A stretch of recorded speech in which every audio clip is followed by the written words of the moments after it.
mapapanood ang Kambal Sirena kung saan bukod sa magandang kwento, magagarbo ang costumes ng characters. Bukod tangi ang buntot ni Luis de los Reyes bilang Sirena, habang ang kanyang headpiece, meron pang Swarovski crystals.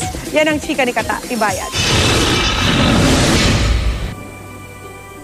Hindi lang ang kwento at ang lead stars ng Kambal Sirena ang kapapanabikan, kundi maging itsura ng manggaganap na Sirena at Sireno. Ang kulay, disenyo at detalye, masusing pinag-aralan.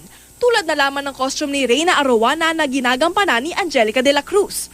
Ang malaginto at ingranding costume, hango sa coral na sifan.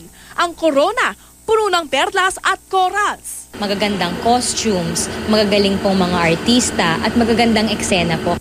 Si Barracuda o ang kontrabidang karakter ni Gladys Reyes, hango naman sa isang lionfish na isa raw isdang mapag-isa, nakalalason at kinatatakutan. I love it.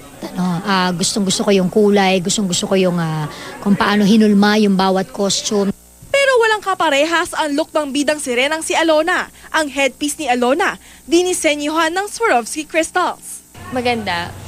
Nakakagiliwan ng mga bata kasi para siyang cotton candy. Kakaiba siya. So, nirenosa namin sa colors ng 2014.